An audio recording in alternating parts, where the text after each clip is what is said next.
Student, आज class 12 का unit first पढ़ेंगे, फिजिक्स फर्स्ट। चैप्टर का नाम है इलेक्ट्रोस्टैटिक्स, जिसको हिंदी में बोला जाता है स्थिर वैद्युतिकी। तो सबसे पहले बात करते हैं कि स्थिर वैद्युतिकी होता क्या है, इसका अर्थ क्या होता है। तो जो स्थिर वैद्युतिकी को इंग्लिश से बोला जाता है इलेक्ट्रोस्टैटिक्स। इलेक्ट्रोस्टैटिक्स दो शब्दों से मिलकर बना होता है, इलेक्ट्रो प्लस का स्टैटिक्स। इलेक्ट्रो का शाब्दिक अर्थ होता है आवेश और प्लस स्टैटिक्स का शाब्दिक अर्थ होता है स्थिर। अर्थात स्थिर वैद्युतिकी क्या होती है? विज्ञान की वह शाखा जिसके अंतर्गत स्थिर आवेश का अध्ययन किया जाता है, उसे हम स्थिर वैद्युतिकी कहते हैं। स्थिर वैद्युतिकी हमारा दो शब्दों से मिलकर बना होता है। जैसे आपका कहता है आवेश प्लस का स्थिर होता है, आवेश प्लस स्थिर को दोनों को जब ऐड करते हैं तो आपका बन जाता है स्थिर वैद्युतिकी बन जाता है।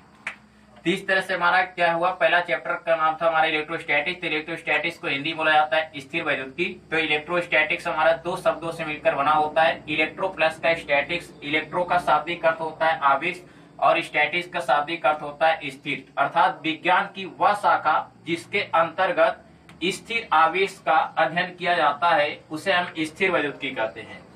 तो यहाँ पे एक वर्ड आया है स्थिर आवेश। तो कोई भी आवेश स्थिर अवस्था में कब होता है? जब उसमें धन आयन की संख्या और ऋण आयन की संख्या आपस में बराबर हो जाए, वह आवेश हमारा स्थिर अवस्था में हो जाता है, या उसी को बोलते हैं साम्य स्थिति में हो जाता है।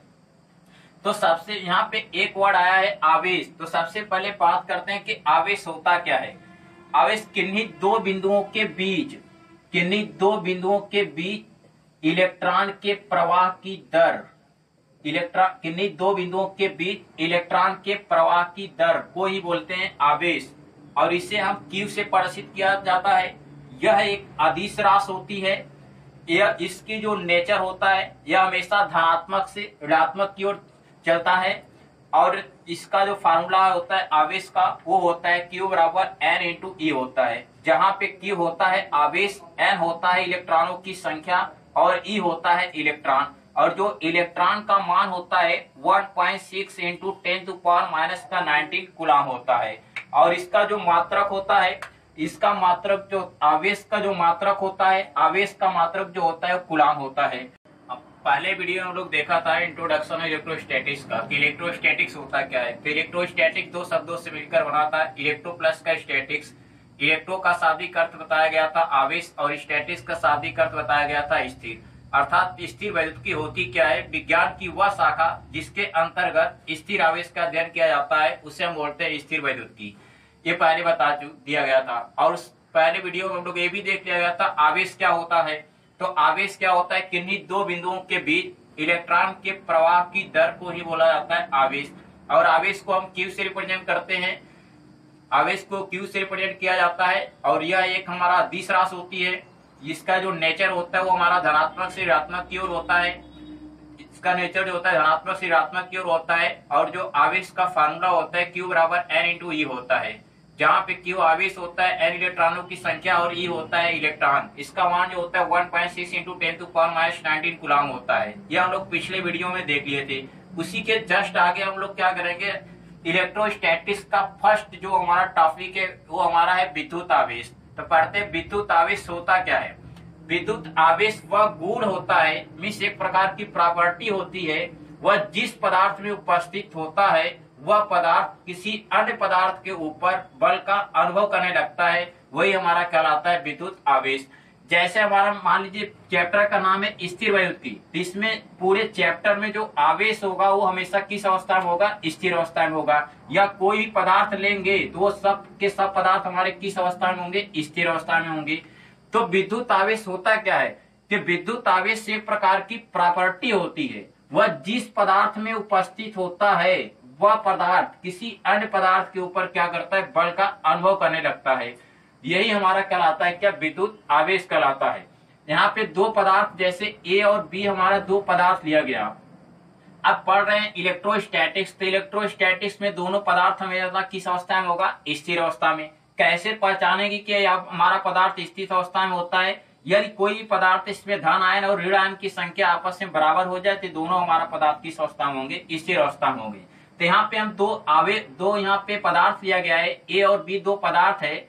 दोनों पदार्थ अपने स्थिर अवस्था में है, ये अपने सम स्थिति में है या स्थिर अवस्था में है, तो विद्युत आवेश करता क्या है कि विद्युत आवेश एक प्रकार की प्रॉपर्टी होती है, वह जिस पदार्थ में उपस्थित होता है वह पदार्थ क्या करने लगता है, किसी अन्य पदार्थ के ऊपर क्या करने लगता है, बल का अनुभव करने लगता है। अर्थात जैसे विद्युत आवेश क्या करता है, एक गुण होता है, जैसे विद्युत आवेश इस पदार्थ में उपस्थित हो गया तो इस पदार्थ के पास हो जाएगा, एनर्जी मिल जाएगी। जैसे एनर्जी इसके पास मिलेगा तो अन्य पदार्थ को भी अपनी ओर क्या करने लगेगा, आकर्षित करने की कोशिश करने लगेगा, अर्थात उसके ऊपर क्या करेगा, बल का अनुभव करेगा। उसे ही हम क्या करते हैं, विद्युत आवेश। अब विद्युत आवेश को हम Q से प्रदर्शित किया जाता है, विद्युत आवेश को हम किससे रिप्रेजेंट करते हैं, Q से प्रदर्शित किया जाता है।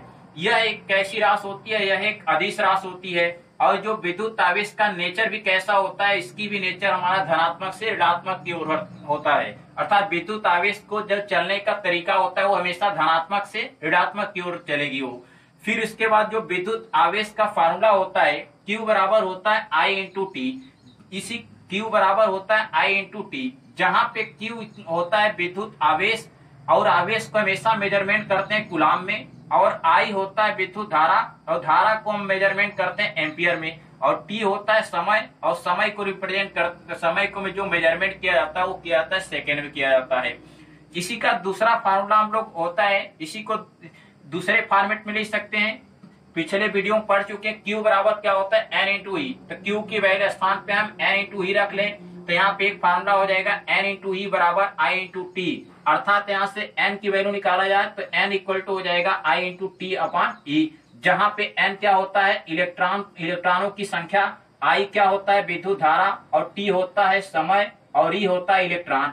और इलेक्ट्रॉन का जो मान होता है वो होता है 1.6 इंटू 10⁻⁻19 कूलाम होता है। तो यहाँ पे एक प्रश्न आपका बहुविकल्पीय एक नंबर में पूछा जाता है कि विद्युत आवेश Q, धारा I तथा T में संबंध। तो विद्युत आवेश, धारा तथा T में जो संबंध होता है Q इक्वल टू होता है I इंटू टी में होता है। या एक नंबर विषय क्वेश्चन इस तरह से पूछा जा सकता है कि इलेक्ट्रॉनों की संख्या N तथा विद्युत धारा I तथा T में संबंध। तो अगर इलेक्ट्रॉन, धारा तथा समय में संबंध पूछा जाए तो N इंटू ई बराबर होता है I इंटू टी। तो N इक्वल टू हो जाएगा I इंटू टी अपॉन ई हो जाएगा। फिर इसके बाद बात करते हैं इसका मात्रक का। विद्युत आवेश का मात्रक क्या होता है, विद्युत आवेश का मात्रक होता है, चूंकि आवेश है तो आवेश का मात्रक होता है कूलाम, अथवा इसका सेकेंड अगर इसका निकाला जाए तो यहाँ पे विद्युत आवेश का जो फार्मूला होता है Q बराबर I इंटू टी होता है। तो I होता है विद्युत धारा, और धारा को नापते हैं किसमें, एम्पियर में, और T होता है समय, और समय को मापते हैं किसमें, सेकेंड में। अर्थात इसका जो सेकेंड आपका मात्रक होता है वो होता है एम्पियर सेकेंड होता है। फिर इसके बाद बात करते हैं कि विद्युत आवेश की बीमा क्या होती है। तो इसकी बीमा क्या होती है, तो पहले इसका फार्मूला देखते हैं। Q बराबर होता है I इंटू टी, और I होता है विद्युत धारा, और विद्युत धारा का जो हम रिप्रेजेंट करते हैं वो आता है A से रिप्रेजेंट किया जाता है। T होता है समय, और समय को जो रिप्रेजेंट करते हैं T से रिप्रेजेंट किया जाता है। तो अर्थात इसकी जो बीमा हो जाएगी क्या हो जाएगी, A इंटू टी। अर्थात जो विद्युत आवेश की बीमा होती है AT होता है। इसके पहले वीडियो में लोग पढ़ चुके थे विद्युत, आपको विद्युत आवेश पढ़ चुके थे। अब हम लोग पढ़ेंगे विद्युत आवेश के प्रकार। तो विद्युत आवेश मुख्यतः जो होता है दो प्रकार का होता है। पहला होता है धनात्मक विद्युत आवेश, और दूसरा होता है ऋणात्मक विद्युत आवेश। धनात्मक विद्युत आवेश क्या होता है, ऐसा आवेश जो इलेक्ट्रॉन की अधिकता को प्रदर्शित करे उसे हम क्या कहते हैं, धनात्मक विद्युत आवेश। जैसे, और इससे हम किससे रिप्रेजेंट किया जाता है, Q प्लस से प्रदर्शित करते हैं। धनात्मक विद्युत आवेश क्या होता है, ऐसा आवेश जो इलेक्ट्रॉन की अधिकता को प्रदर्शित करे उसे हम क्या कहते हैं, धनात्मक विद्युत आवेश। अर्थात धनात्मक विद्युत आवेश क्या होते हैं, धनात्मक विद्युत आवेश इलेक्ट्रॉन को देते हैं, जिनके पास इलेक्ट्रॉन की अधिकता होगा वही आवेश क्या होगा, इलेक्ट्रॉन को देगा। तो जो इलेक्ट्रॉन देता है उसके ऊपर प्लस चार्ज होता है, और जो इलेक्ट्रॉन को लेता है उसके ऊपर होता है माइनस चार्ज होता है। तो इसी तरह से धनात्मक विद्युत आवेश क्या होता है कि ऐसा आवेश जो इलेक्ट्रॉन की अधिकता को प्रदर्शित करे उसे हम क्या कहते हैं, धनात्मक विद्युत आवेश। और इसे हम किससे रिप्रेजेंट करते हैं, Q प्लस से रिप्रेजेंट किया जाता है। उसके बाद सेकेंड होता है ऋणात्मक विद्युत आवेश। तो ऋणात्मक विद्युत आवेश क्या होता है? ऐसा आवेश जो इलेक्ट्रॉन की कमी को प्रदर्शित करे उसे हम कहते हैं ऋणात्मक विद्युत आवेश, और इसे हम Q माइनस से प्रदर्शित करते हैं। तो धनात्मक विद्युत आवेश इलेक्ट्रॉन को देता है और ऋणात्मक विद्युत आवेश इलेक्ट्रॉन को लेता है। तो जिसके पास इलेक्ट्रॉन की अधिकता होती है उसके पास धनात्मक प्लस चार्ज होता है, और जिसके पास इलेक्ट्रॉन की कमी होती है उसके ऊपर माइनस चार्ज होता है। और यहाँ पे एक नोट पॉइंट होता है कि अगर समान नेचर के अगर दो आवेश हैं तो उनके बीच हमेशा क्या होगा? प्रतिकर्षण होता है। जैसे समान नेचर अर्थात अगर प्लस आवेश है, अगर यहाँ पे यहाँ भी प्लस आवेश है और यहाँ भी प्लस आवेश है, तो इन दोनों के बीच में हमेशा क्या होगा? प्रतिकर्षण होगा। अगर इनका नेचर क्या अलग है, अर्थात एक पे हमारा प्लस चार्ज है और एक पे हमारा माइनस है, तो इन दोनों के बीच हमारा क्या होगा? आकर्षण होता है। एक नोट पॉइंट लिखा गया है कि समान प्रकृति के अर्थात समान नेचर के दो आवेश इनके बीच हमेशा प्रतिकर्षण होता है, तथा विपरीत प्रकृति वाले अगर आवेश हैं तो उनके बीच हमेशा क्या होता है? आकर्षण होता है। तो इस प्रकार से हम लोग पढ़ चुके हैं विद्युत आवेश के प्रकार। तो विद्युत आवेश कितने प्रकार का होता है? दो प्रकार का। एक होता है धनात्मक विद्युत आवेश और एक होता है ऋणात्मक विद्युत आवेश। तो धनात्मक विद्युत आवेश क्या होता है? ऐसा आवेश जो इलेक्ट्रॉन की अधिकता को प्रदर्शित करे उसे हम कहते हैं धनात्मक विद्युत आवेश, और इसे हम Q प्लस से रिप्रेजेंट करते हैं। और दूसरा होता है ऋणात्मक विद्युत आवेश। तो ऐसा आवेश जो इलेक्ट्रॉन की कमी को प्रदर्शित करे उसे हम बोलते हैं ऋणात्मक विद्युत आवेश, और इसे Q माइनस से प्रदर्शित करते हैं। और यहाँ पे नोट पॉइंट बताई गई थी कि समान प्रकृति के अगर दो आवेश हैं तो उनके बीच हमेशा प्रतिकर्षण होता है, और विपरीत प्रकृति के दो आवेश है तो उनके बीच हमेशा क्या होता है? आकर्षण होता है। अब इसके बाद नेक्स्ट टॉपिक हम लोग पढ़ेंगे विद्युत आवेश के गुण। तो विद्युत आवेश के गुण क्या होता है? विद्युत आवेश के निम्न प्रकार के गुण होते हैं। जैसे इसमें पहला फर्स्ट हमारा इसमें जो प्रॉपर्टी होती है वो होता है क्या? बीजगणितीय नियम।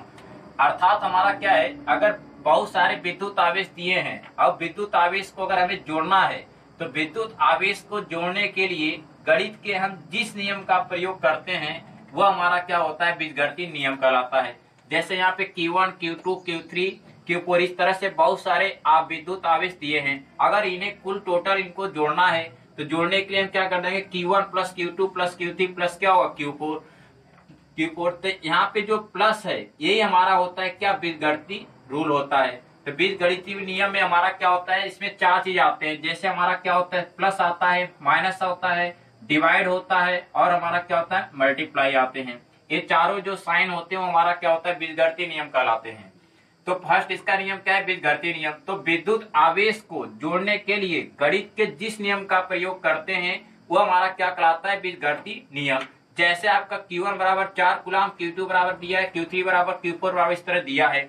मतलब अलग अलग प्रकार के आवेश दिए होंगे। अगर हमें इन्हें कुल टोटल करना है तो टोटल करने के लिए क्या करें? Q1 plus Q2 plus Q3 plus Q4 इस तरह से हम क्या करते हैं? ऐड कर लेते हैं।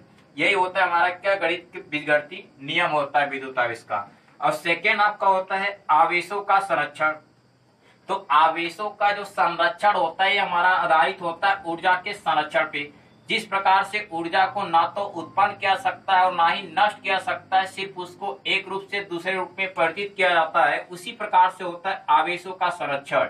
तो आवेशों को भी ना तो उत्पन्न किया सकता है और ना ही नष्ट किया जा सकता है, सिर्फ उसे एक रूप से दूसरे रूप में क्या होता है? परिवर्तित किया जा सकता है। और यह ऊर्जा संरक्षण के नियम पर क्या होता है? आधारित होता है। अब इसी का तीसरी जो प्रॉपर्टी होती है, ये फर्स्ट प्रॉपर्टी हो गई, सेकेंड हो गया थर्ड प्रॉपर्टी क्या होता है?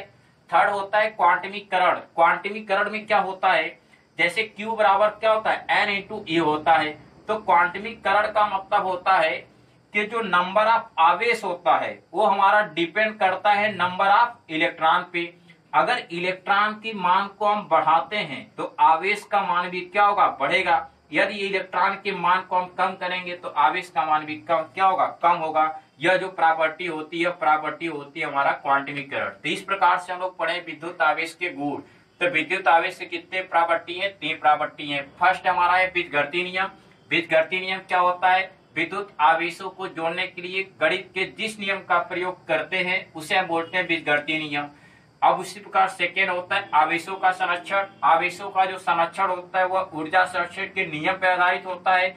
जिस प्रकार से ऊर्जा को न तो उत्पन्न किया सकता और ना ही नष्ट किया सकता, सिर्फ एक फॉर्म से दूसरे रूप में क्या होते हैं, परिवर्तित करते हैं। तो उसी प्रकार आवेश को भी हम करते हैं। तो थर्ड इसका जो प्रॉपर्टी है, थर्ड है हमारा क्वांटमीकरण। तो क्वांटमीकरण में होता है जो आवेश होता है वो डिपेंड करता है इलेक्ट्रॉनों की संख्या पर। यदि इलेक्ट्रॉन के मान को बढ़ाते हैं तो आवेश का मान भी क्या होगा, कम होगा। यदि इलेक्ट्रॉन के मान को कम करेंगे तो आवेश भी हमारा क्या होगा, कम होगा। इस प्रकार से कंप्लीट हमारा टॉपिक है क्या, विद्युत आवेश के गुण।